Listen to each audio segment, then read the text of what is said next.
Welcome to $100 Plus Mileage, the podcast about New Hampshire bills that might not make the news but could still have an impact on you.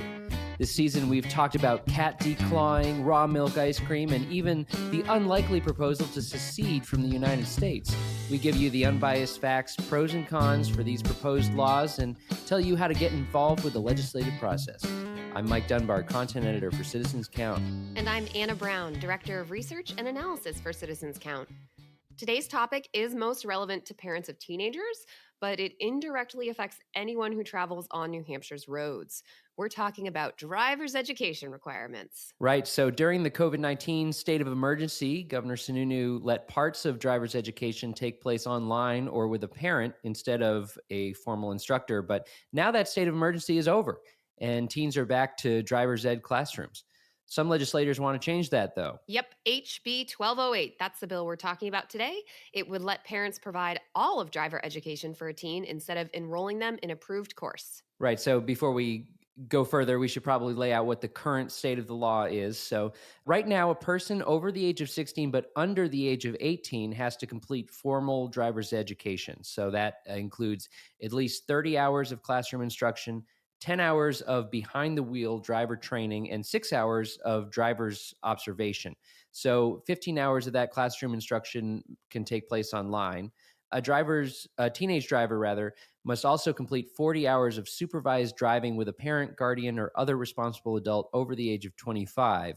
10 of those supervised driving hours must take place after dark. So lots of different requirements there. Oh, yeah. Lots of difference with the instructor, with your parents, nighttime, Right. Daytime, watching people. And I remember when I took driver's ed, I think the requirements were probably about the same. It was a little over 15 years ago now, dating myself. But I also specifically remember that I was delaying taking the driver's test. And it was actually shortly before my 18th birthday at that point. And I was like, all right, I have to take it now because otherwise it'll just be pointless because all of this just goes away at age 18. You can just take the safety test and the road test. Right. Oh, I didn't get my license until 18, and I didn't have to do any of this, not to brag. Although you didn't do any driver's education. Well, so I felt, I don't know, insecure or something about it not having done that. So I actually got like the private instruction, thing where the guy just kind of like drives around. And after two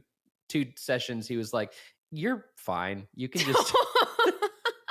But I wanted to do it right. I wanted to follow the rules at least a little bit. So, Mike, such a rule follower. So yeah, so lots of requirements unless you're over age 18. But HB 1208, sponsored by Rep. Timothy Lang and 9 other legislators, would basically let parents waive the formal driver's education requirements. So instead, they could submit in writing that they provided sufficient driving instruction in 40 hours of behind-the-wheel driver training, and the teen could go ahead and take that driver test and road test. So they'd still have to do the written test and the road test. It's not like the parents can just hand them a driver's license. That's a good thing. Two of the biggest arguments in favor of HB 1208 are money and availability. So the cost of driver's education varies, but generally falls between $500 and $1,000 in New Hampshire, which is crazy to think about. Like, parents having to shell that out for their kid to, have a driver's license. So many of them do, yeah. And that can be a huge barrier for low-income families. There's also limited availability in parts of the states. So I checked out the DMV website and they have a list of approved driver education schools. And they say that it might not be complete. Someone might not want to be listed. But if you just look at that list, there's only 1 in Cheshire County and only 2 in Coos County. And ultimately, supporters of HB 1208 argue that the written and road tests at the DMV should be enough to determine if a person is a safe driver. After all, like we were just talking about, there aren't driver's ed requirements if you're over age 18. Right, and not everybody's going to go above and beyond like me to take the... Mike Dunbar. So as you might imagine, there are some opponents to this idea, and they point out that teens are far more likely than adults to be involved in a fatal motor vehicle collision, and therefore more rigorous driver's education requirements are appropriate. According to the Center for Disease Control and Prevention, which I don't know why they have anything to do with this, but drivers aged 16 to 19 are nearly 3 times as likely as drivers aged 20 or older to be in a fatal crash. I will admit that when there are lots of different places you can get statistics from on that, and I wasn't even thinking about why it was the CDC. But they cover health in general, and yeah, I mean, there are lots of different ways you can look at it, but I feel no one would be surprised to hear that teens get in a lot of car crashes, Hmm. and you can analyze why. But well, another thing that I heard during the public hearing for HB 1208 was that parents may not know about the latest safety and technology laws, from anti-locking braking systems to distracted driving penalties. And I even remember when I took driver's ed, I learned to put my hands at 9 and 3 on the steering wheel. And my mom was very adamant. She was like, no, it's supposed to be 10 and 2. And we had this whole conversation. I was like, I don't know. They told me 9 and 3. So I'm also still not clear if that's a really important difference, but it's just an example of how driver safety laws and conventions and studies and everything are changing a lot.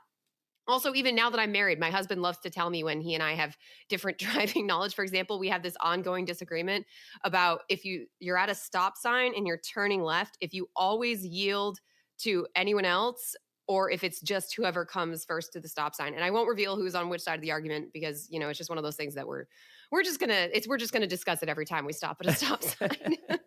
Well, some of the people at the public hearing for HB 1208 proposed other ways to make driver's education courses cheaper or more widely available. So, for example, HB 1615, another 2022 bill, would reimburse driver education providers in return for lowering the cost for students.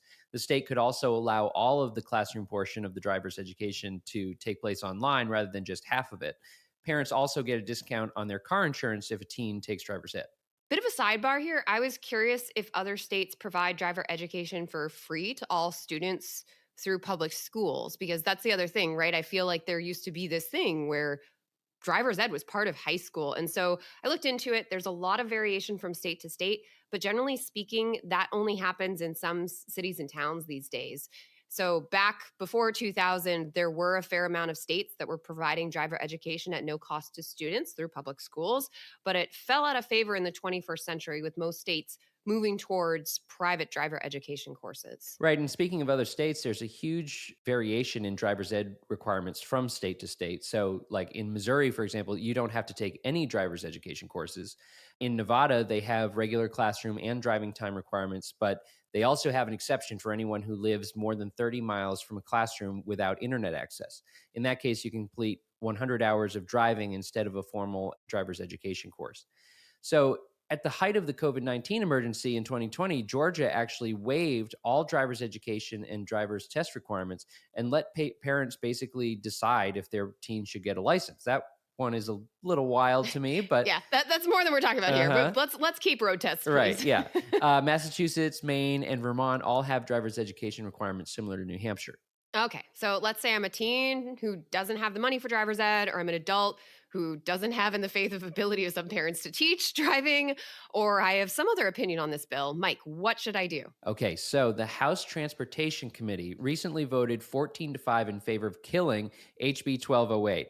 But this is only a recommendation. So the full House is going to get their chance to vote on the bill in the coming weeks, which means you still have time to contact your representative and share your opinion on this bill either way. And you can start by finding out who represents you at citizenscount.org/elected-officials. All right, Anna. So now it's time for our favorite segment, Only in New Hampshire. What quirky NH facts do you have for us this week?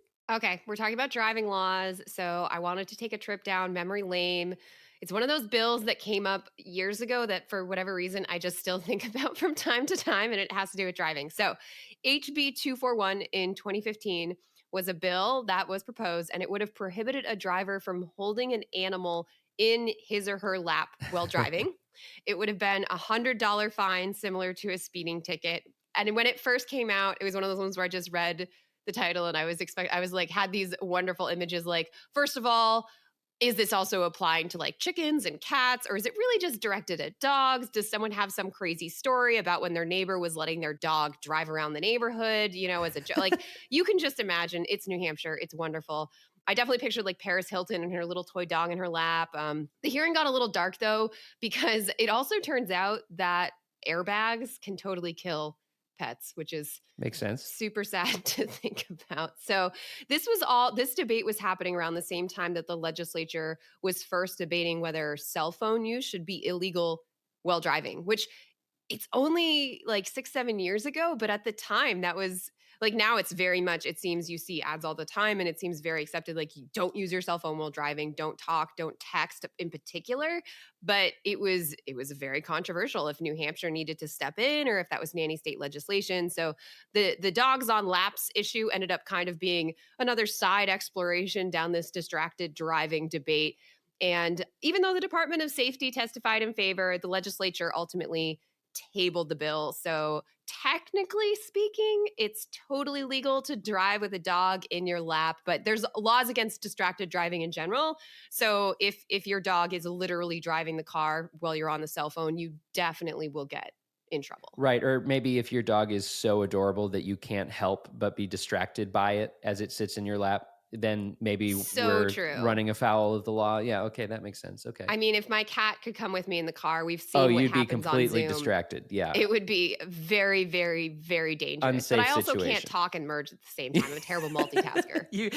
You have the power to just distract yourself with your own thoughts. You don't even need like I a just need an cell imaginary phone. cat or Right. dog, and I'm good to go. Just thinking about your cat at home being sad, right? Well, all right. That wraps it up for today's episode. You can find more information and episodes at citizenscount.org. We'd also like to thank Franklin Pierce University for producing and the Granite State News Collaborative for hosting. Our theme music is composed by Mike Dunbar. And lastly, we thank you for giving us a listen and thinking about how you can be part of what makes New Hampshire by the people, for the people.